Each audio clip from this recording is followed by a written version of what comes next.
Bienvenue dans ce point de l'actualité africaine. Le gynécologue congolais Denis Mukwege a reçu hier à Oslo son prix Nobel de la paix pour son combat en faveur des femmes victimes de violences sexuelles.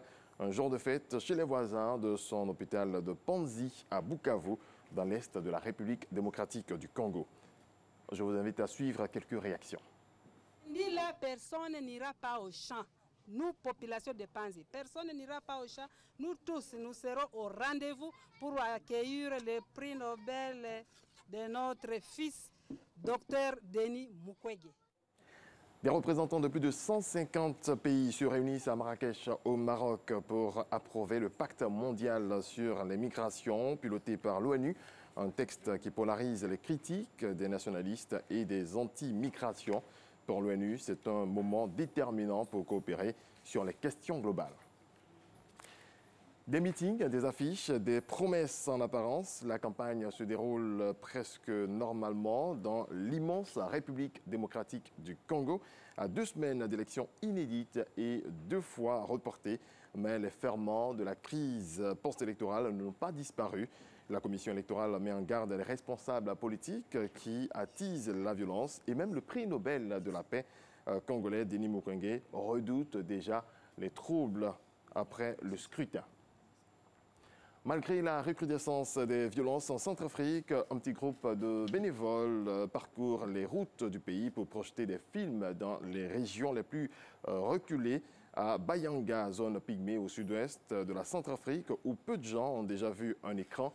Le cinéma numérique centrafricain diffuse des films éducatifs pour sensibiliser le public aux problèmes de société. Suivi.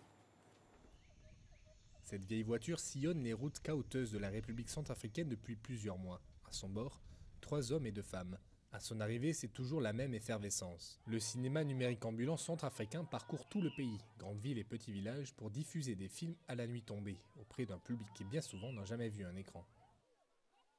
Le cinéma numérique ambulant diffuse des films thématiques, des films qui consistent à sensibiliser la population sur les problèmes auxquels elle se heurte.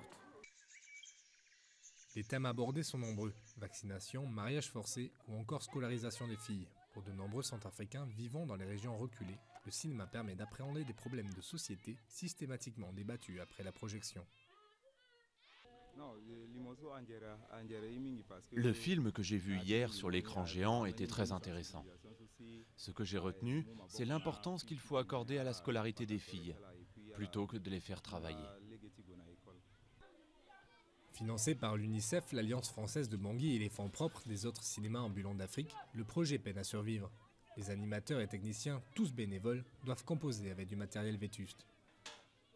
Nous avons fait une caisse pour mettre le matériel dedans pour protéger à cause de la route, parce que l'état des routes n'est pas bon. Malgré les difficultés, le cinéma ambulant veut poursuivre son chemin en se rapprochant des zones les plus touchées par les années de conflits meurtriers, avec l'espoir de susciter encore du rêve, des émotions et pourquoi pas des vocations. C'est la fin de ce point consacré à l'actualité africaine. Merci à toutes et à tous de l'avoir suivi. On se retrouve à 7 h.